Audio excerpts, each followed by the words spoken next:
Irmãos, amados meus e de Alcha, que a Shalom seja contigo. Irmãos, as denominações do sistema religioso dizem que pregam o verdadeiro evangelho, afirmam pregar a graça que está em Yahshua Mashiach. Mas a partir do momento em que até mesmo o nome do nosso Salvador é trocado, é mudado, é blasfemado, é substituído, isso já é algo falso. Mas não para por aí. Quando eles misturam esta salvação com tantas outras coisas que não combinam, que não faz parte da nova aliança, esse evangelho deixa de ser verdadeiro e passa a ser falso. Nesta porção de hoje da palavra, eu quero trazer mais uma vez o assunto do dízimo, porque ainda que você que me ouve não tenha nenhuma dúvida a esse respeito, sempre cada um de nós tem a oportunidade de passar os ensinamentos, as denúncias e todas as revelações àqueles que ainda permanecem aprisionados neste controlador sistema religioso dos nossos dias. Toda vez que nós falamos com autoridade sobre um assunto a respeito do Criador e do seu Filho e do Reino dos Céus, o nosso referencial, a nossa base são as Escrituras. Mas para mostrar o engano, na porção de hoje eu separei algo de pesquisa, algo do dicionário, para mostrar o que eles fizeram com essa graça maravilhosa que está em Yahshua Mashiach. Ao falar sobre esse dízimo que faz parte do controle religioso, do controle dessa liderança religiosa, certamente vou trazer os versículos, os textos das Escrituras que são muito claros quanto àquele momento profético que Yahweh estabeleceu essa lei e qual era o propósito e qual era o povo a quem esta lei estava sendo dada por um tempo determinado.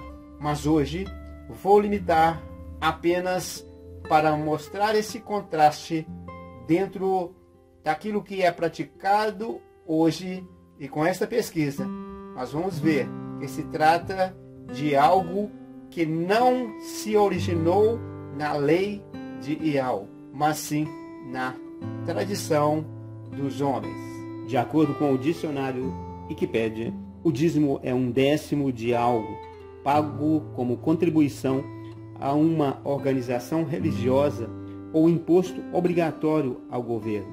Atividades da paróquia. A doação mensal do dízimo é o que auxilia a organização da pastoral na comunidade, na paróquia e na diocese.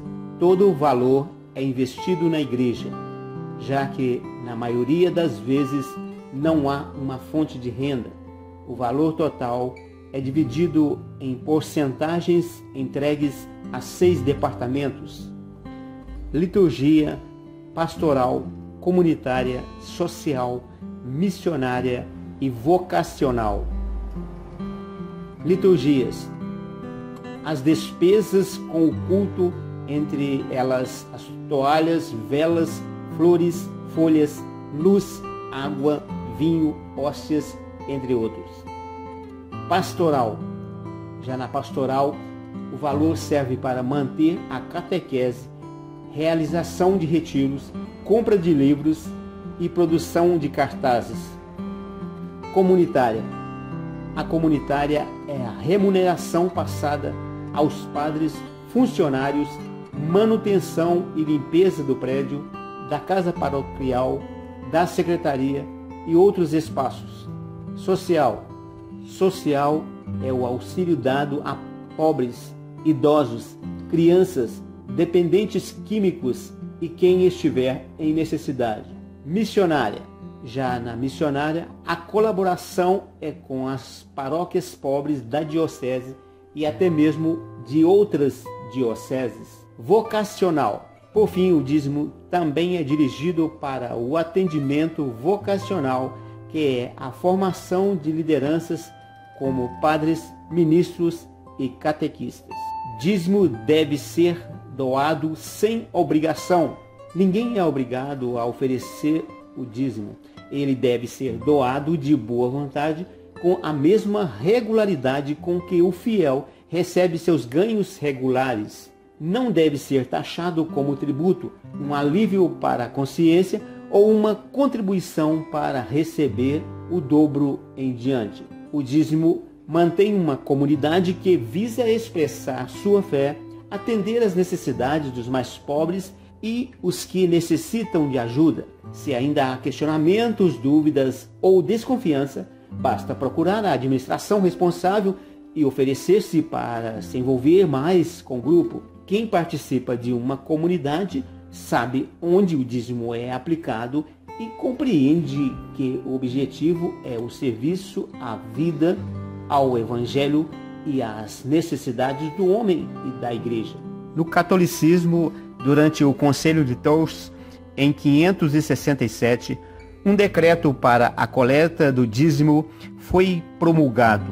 Em 585, durante o Segundo Concílio de Macon, um decreto foi adotado para a excomunhão daqueles que não pagam o dízimo pela Igreja. No catolicismo brasileiro, o Papa Bento XVI extinguiu o termo dízimos do 5º mandamento da Igreja, pagar dízimo conforme costume. Conforme compêndio do Catecismo da Igreja Católica, por ele promulgado em 28 de junho de 2005 e republicado pela Conferência Nacional dos Bispos do Brasil, o 5º mandamento agora é assim: atender às necessidades materiais da Igreja, cada qual segundo as próprias possibilidades. Arrecadação do governo. Em alguns países da Europa, principalmente em regiões de língua alemã, existe um imposto formal e obrigatório para os professantes de uma fé. Este imposto é retido na fonte e posteriormente encaminhado à unidade religiosa de direito. Para quem se declara sem religião, não há a cobrança do referido imposto, ou esse é encaminhado aos cofres públicos. No protestantismo de Lutero. No protestantismo, Martinho Lutero, o teólogo por trás da reforma protestante, disse que a lei da graça exclui a lei do dízimo.